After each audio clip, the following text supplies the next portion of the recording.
મિત્રો વાત આજે આપણે કરી રહ્યા છીએ શિવજી મહારાજની, ભગવાન ભોળાનાથની. એવું કહેવાય કે અજન્માનો લોકા કિમવયવંતોપી જગતા, કે જેનો જન્મ નથી થયો, જેનું મૃત્યુ નથી થયું, એવા ભગવાન ભોળાનાથ. જ્યારે સમુદ્ર મંથન થયું તો આ સમુદ્ર મંથનની અંદરથી હળાહળ વિષ પોતાના કંઠની અંદર ધારણ કરીને નીલકંઠ કહેવાના એ ભગવાન ભોળાનાથ, કે જે ભગવાન ભોળાનાથ ભાગીરથી ગંગા, જે ભગીરથ રાજાએ તપ કરી અને જે ગંગાજીને પૃથ્વી ઉપર અવતરણ કર્યું ને પોતાના મસ્તક ઉપર જેને ધારણ કરી છે એ ભગવાન ભોળાનાથ.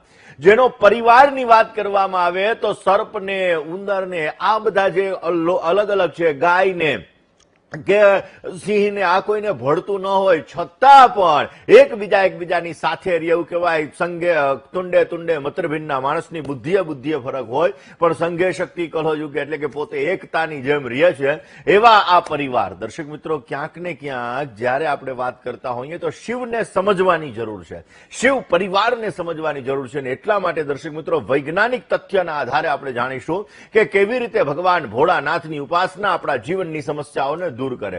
દર્શક મિત્રો, ખાસ કરીને જોવા જઈએ તો શિવલિંગનો આકાર, આપણે એવું કહીએ શિવલિંગનો આકાર અંડાકાર છે. વિજ્ઞાન પણ એવું કહે છે કે જયારે પૃથ્વીનું સર્જન થયું, જયારે પૃથ્વી ઉત્પન્ન થઈ તો એ બ્રહ્માંડ છે એ અંડાકારનું છે. ને એટલા માટે દર્શક મિત્રો એવું કહેવાય છે કે ક્યાંક ને ક્યાંક જે દરેક વસ્તુ દુનિયાની અંદર જે કોઈ પણ વસ્તુ છે, નાનામાં નાની વસ્તુ છે, પરમાણુ એટોમથી બનેલી છે, એટલે કે પરમાણુથી બનેલી છે. ને એટલા માટે પરમાણુ કેન્દ્રની અંદર ન્યુક્લિયર હોય છે. ને એટલા માટે દર્શક મિત્રો જેની અંદર ઇલેક્ટ્રોન એટલે કે ગોળ ગોળ ફરે છે. ને એટલા માટે દર્શક મિત્રો આખી પૃથ્વી છે, આખી પૃથ્વીની અંદર સૌરમંડળ એ ઈંડા આકારનું છે, ઈંડા આકારનું છે. ને એટલા માટે દર્શક મિત્રો ક્યાંક ને ક્યાંક વિજ્ઞાન, કારણ કે એવું કહેવાય છે કે ભગવાન ભોળાનાથનો જન્મ નથી થયો, અને જ્યારે બ્રહ્માજી અને વિષ્ણુ ભગવાન નાભી કમલની અંદરથી ભગવાન વિષ્ણુ, એટલે કે એવું કહેવાય છે કે જ્યારે આ ઉત્પન્ન થયા ત્યારે પોતે ઉપર અને નીચે બંને જગ્યાએ પોતે ફરે છે કે ભાઈ આ અમારું સર્જન કોણે કર્યું, ને ત્યારે ઓમ ઓમ ઓમ ઓમ નો ધ્વનિ સંભળાય છે. અને એ શિવલિંગાકાર એ ભગવાન ભોળાનાથ, અને આ ભોળાનાથની પૂજા, આ ભગવાન ભોળાનાથની આરાધના આપણા જીવનની અંદર વિશેષ લાભ આપે છે. એટલા માટે વિજ્ઞાન પણ એવું કહે છે કે આ જે પૃથ્વી છે આખી ઈંડા આકારની છે. હવે દર્શક મિત્રો આધુનિક સમયની અંદર શિવલિંગનો આકાર પણ બિલકુલ ન્યુક્લિયર સમાન, એટલે કે ઈંડા આકારનો રહેલો છે. અને એટલા માટે જયારે આપણે જલાભિષેક કરીએ છીએ, જેવી રીતે કોઈ પાવર પ્લાન્ટ હોય, આ પાવર પ્લાન્ટની અંદર વધારે પડતી ઉર્જા આવતી હોય અને આ ઉર્જાની અંદર ગરમી વધારે પડતી ઉત્પન્ન થતી હોય તો આપણે શું કરીએ, એને ઠંડુ રાખવા માટે આપણે પાણીનો પ્રવાહ રાખીએ છીએ. એટલા માટે શિવલિંગ એ ઉર્જાનું સ્તોત્ર છે, શિવલિંગ એ ઉર્જાનું સ્તોત્ર છે. અને એટલા માટે એની અંદરથી જે પાવર આવે છે, એની અંદરથી જે ઉર્જા આવે છે, આ ઉર્જાને શાંત રાખવા માટે એવું કહેવાય છે કે એને સંતુલિત રાખવા માટે આપણે ક્યાંક ને ક્યાંક એના ઉપર જલાભિષેક કરીએ છીએ. ને એ જલાધારીની અંદરથી જયારે જલાભિષેક થાય છે તો ત્યારે એ ઉર્જા સંતુલિત થાય છે. દર્શક મિત્રો, ગૂગલની અંદર મેં આની પહેલા પણ કીધું હતું કે જે જગ્યાએથી વધારે પડતા જીઓપેથિકલ સ્ટ્રેસ, પૃથ્વીમાંથી નીકળતી નકારાત્મક એનર્જી જે જગ્યાએ વધારે પડતી ઉત્પન્ન થતી હોય એવી જગ્યાએ શિવલિંગની સ્થાપના, કારણ કે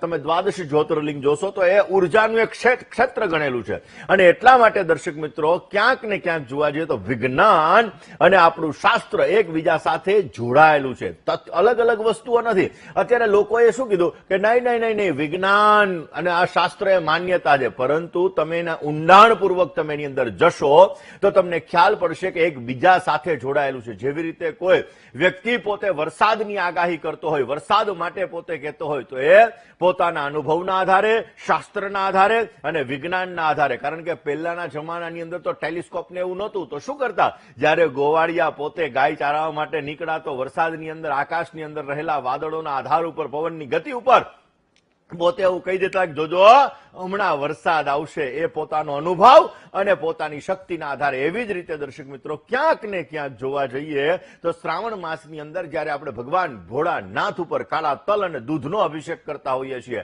કારણ કે ઋતુ પરિવર્તન થાય, ઋતુ પરિવર્તન થાય એટલે માણસોને પેટને લગતી સમસ્યાઓનું સર્જન થતું હોય છે. અને આ પેટને લગતી સમસ્યાઓનું સર્જન થાય તો એના માટે જયારે શિવલિંગ જે ઉર્જાનું સ્તોત્ર છે એના ઉપર તમે જયારે કાળા તલ અને દૂધ અર્પણ કરો છો તો એ ઉર્જાના સ્તોત્ર ઉપર અર્પણ કર્યા પછી જ્યારે એ તમે એનો પ્રસાદ ચરણામૃત તરીકે તમે લો છો તો તમને તમારા જીવનની અંદર આરોગ્યની અંદર વૃદ્ધિ થાય છે. પેટને લગતી સમસ્યા એની અંદર પણ તમને એના દ્વારા રાહત મળે છે.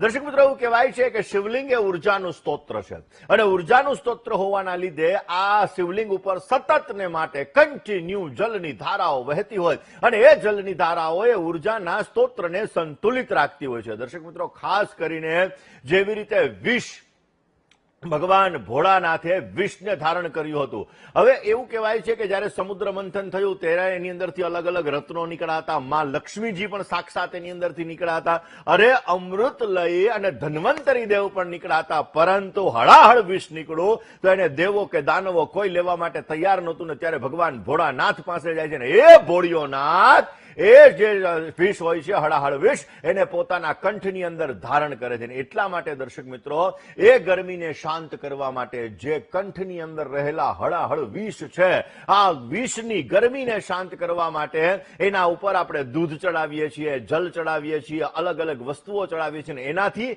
એ વિષ છે શાંત થાય છે. તો વૈજ્ઞાનિક દ્રષ્ટિએ દર્શક મિત્રો જોવામાં આવે તો ક્યાંક ને ક્યાંક આપણા જીવનની અંદર આપણને ત્વચા એટલે કે જયારે ઋતુ પરિવર્તન થાય ત્યારે ચામડીને લગતી, પેટને લગતી સમસ્યાઓનું સર્જન થતું હોય છે. એ સમસ્યાઓના સર્જન માટે કારણ કે ચોમાસાની અંદર, શ્રાવણ મહિનાની અંદર વાતાવરણની અંદર ભેજ હોય, ગરમી હોય, અનેક પ્રકારના બેક્ટેરિયા હોય, વાયરસ હોય, જે આપણા શરીરની અંદર વિષમ હવાને એના લીધે આપણા જીવનની અંદર સમસ્યાઓનું સર્જન કરતા હોય છે. અને દર્શક મિત્રો, આનાથી આપણને વિશેષ લાભ મળે. હવે આપણે બિલ્વપત્ર અર્પણ કરીએ છીએ. ત્રિદલમ ત્રિગુણાકારમ ત્રિનેત્રં ચત્રયાયુધમ ત્રિજન્મ પાપ સંહારમ એક બિલ્વમ શિવાર્પણમ.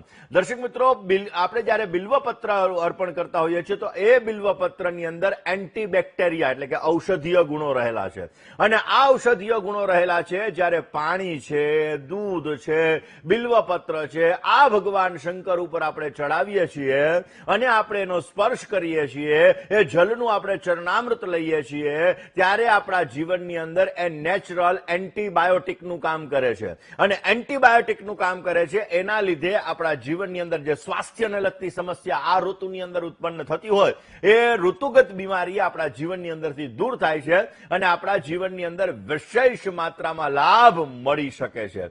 દર્શક મિત્રો, ખાસ કરીને આપણા જીવનની અંદર અલગ અલગ વસ્તુઓ, કારણ કે ભગવાન ભોળાનાથનો મહિનો એટલે શ્રાવણ મહિનો, અને આ શ્રાવણ મહિનાની અંદર આખા મહિનાની અંદર જયારે આપણે ભગવાન ભોળાનાથની પૂજા, ભગવાન ભોળાનાથની આરાધના કરીએ છીએ ત્યારે અલગ અલગ વસ્તુઓ દ્વારા આપણે અભિષેક કરીએ છીએ. જેની અંદર આપણે શેરડીના રસનો અભિષેક કરીએ, જેનાથી માં લક્ષ્મીજીની અનન્ય કૃપા પ્રાપ્ત થાય અને ભગવાન ભોળાનાથની કૃપાથી આપણા જીવનની અંદર ધનલક્ષ્મી પ્રાપ્ત થાય.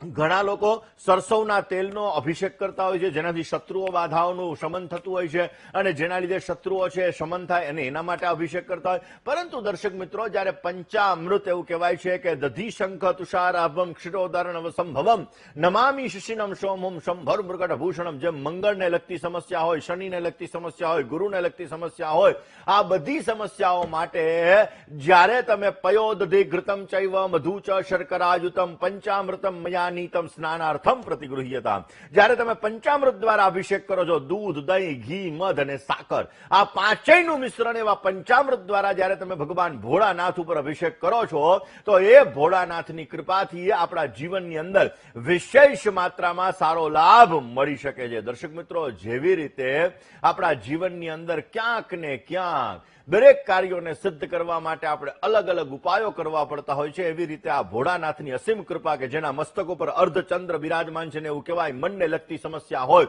શરીરને લગતી સમસ્યા હોય, મૃત્યુ તુલ્ય કષ્ટ આપણે ભોગવતા હોઈએ તો એ કષ્ટ માટે પણ જો એ ભોળાનાથની આરાધના કરવામાં આવે, મહામૃત્યુંજય મંત્ર, કોઈ મરણ પથારીએ પડેલો માણસ પણ જો એના માટે 1.25 લાખ મહામૃત્યુંજય મંત્રનું અનુષ્ઠાન કરવામાં આવે તો પણ વિશેષ માત્રામાં સારો લાભ મળી શકે ને એ મહામૃત્યુંજય ની કૃપાથી, એ મહાદેવની કૃપાથી શારીરિક સુખાકારી સારી એવી પ્રાપ્ત થતી જણાય છે. વાત વિજ્ઞાનની, શાસ્ત્રની અને શ્રાવણ મહિનાની અંદર ભગવાન ભોળાનાથ ઉપર જયારે આપણે અલગ અલગ વસ્તુઓ ચડાવીએ છીએ, વસ્તુની કરી રહ્યા છીએ અને સાથે સાથે ઉપાયની કરી રહ્યા છીએ, પરંતુ એ પેલા વાત કરી લઈએ